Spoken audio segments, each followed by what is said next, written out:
Saat seseorang berkabung, biasanya dia sedang berpusat kepada dirinya sendiri. Ini sangat lumrah, setiap orang mengalaminya.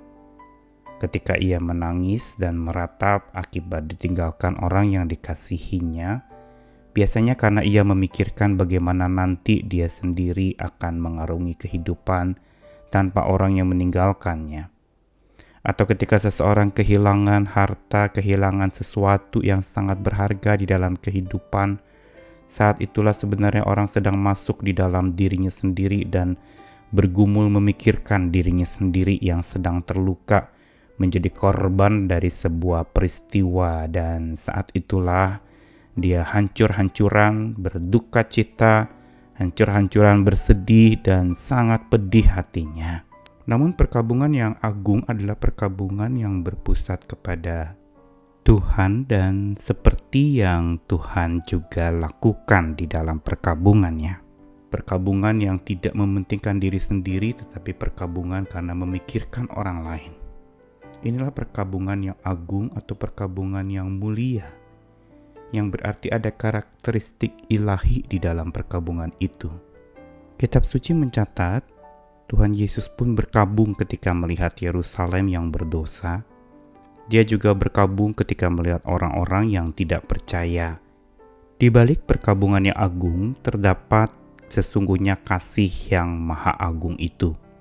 Makin agung kasih seseorang, maka makin agung pula lah perkabungannya.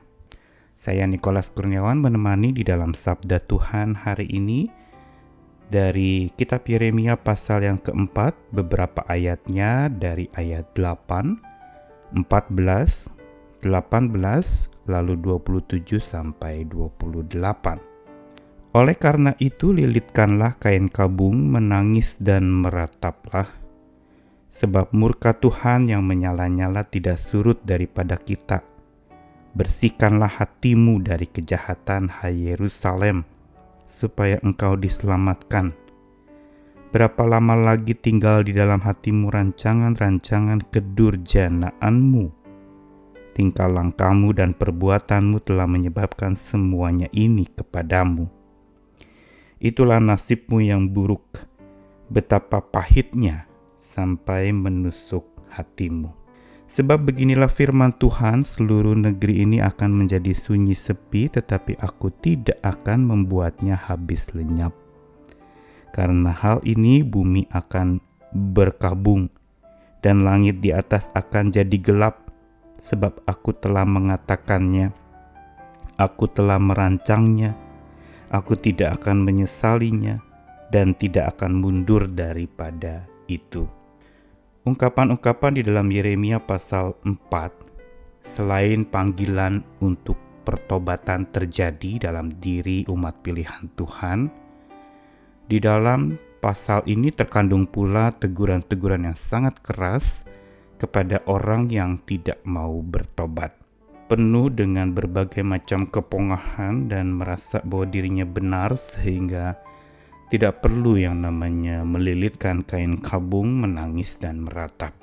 Mereka menganggap dirinya sudah dipilih dan dikhususkan oleh Tuhan. Pengkhususan ini menyebabkan mereka lalu menjadi sombong, menjadi anggap diri paling benar, dan jadinya meremehkan dan menganggap rendah orang-orang lain.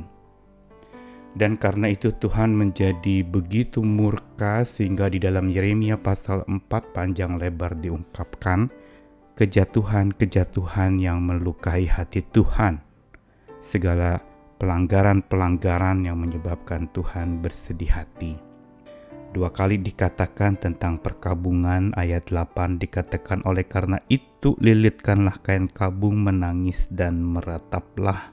Lalu kemudian dikatakan bahwa bumi akan berkabung karena dosa-dosa manusia itu, dan langit akan jadi gelap, sebab aku telah mengatakannya, merancangnya, aku tak menyesalinya dan tidak akan mundur daripada keputusan itu.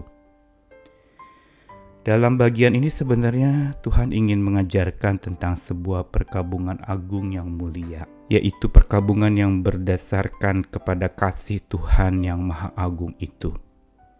Tuhan sendiri berkabung melihat orang-orang yang berdosa pada waktu itu.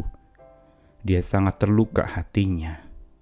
Dan inilah sebenarnya yang menjadi dasar dari perkabungan agung yang harusnya kita miliki. Sebuah perkabungan yang berangkat dari cinta yang sangat dalam.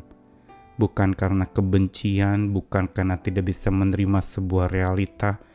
Perkabungan yang berasal dari cinta yang begitu mendalam sehingga terjadilah sebuah perkabungan yang juga sangat mendalam. Dan inilah perkabungan yang agung itu. Berikutnya dari cinta yang dalam itu maka muncul duka dan murka Tuhan yang agung pula.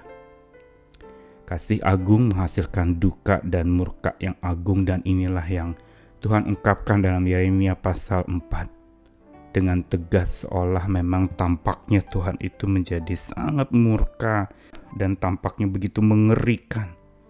Namun di balik itu sesungguhnya ada duka yang agung. Berduka bukan karena diri Tuhan yang terlukai, tapi berduka karena melihat ada begitu banyak orang yang menuju pada kebinasaan. Begitu pula murka yang agung, ada sebuah amarah yang kudus yang Tuhan miliki sehingga dia menyatakan hukuman demi hukuman buat Israel yang akan dibuang ke Babel itu. Dan inilah yang menyatakan murka Tuhan yang menyala-nyala dan tidak surut itu, murka yang lahir dari cintanya. Duka dan murka agung Tuhan itu membumbung atas manusia yang menolak bergabung dengan Tuhan. Padahal Tuhan minta adanya perkabungan agung yang melambung kepada Tuhan agar seseorang terhubung dengan Tuhan. Inilah yang melukai hati Tuhan, yang membuat Tuhan berduka dan murka, karena justru umatnya yang dipilihnya itu meninggalkan Tuhan. Keterpisahan inilah yang menyebabkan Tuhan sungguh ingin menyatakan satu keadilannya dan kekokohan, ketegasan akan kebenarannya, bahwa ia tidak ingin terpisah itu terjadi. Dia ingin adanya sebuah kemelekatan, sebuah keterhubungan, sebuah relasi yang sangat dalam terpulihkan lagi oleh kasih Tuhan yang menjembatani. Karena itu pesan segala rencana pembuangan bagi Israel itu yang akan digenapi dan memang tergenapi, itu merupakan satu pesan ganjaran sekaligus pengajaran dari kasih Tuhan buat umatnya. Hari ini ketika kita mengalami berbagai macam perkabungan, mari coba kita telusuri kedalamannya. Atas dasar apa saya berkabung? Apakah karena pribadi saya yang terlukai, ditinggalkan, atau dianiaya, atau diejek, atau mungkin dihempaskan, direndahkan oleh orang lain? Atau apakah kita memiliki perkabungan seperti perkabungan yang Tuhan juga peragakan, yaitu menyelami perasaan Tuhan.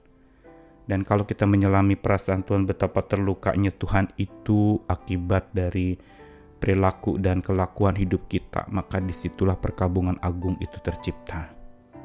Karena itu hari-hari ini mari kita datang kepada Tuhan dan bawa segala perkabunganmu yang penuh dengan duka cita, berikan kepada Tuhan agar sungguh perkabungan yang engkau miliki adalah sebuah perkabungan yang melambung kepada Tuhan, agar hubunganmu kepada Tuhan dengan makin dalam lagi terjadi dan makin kuat lagi mengokohkan iman percaya kita. Tuhan tetap selalu hadir buat mereka yang berkabung, dan Dia mau mengganti perkabungan-perkabungan kita dengan perkabungan agung yang dari Tuhan asalnya. Amin.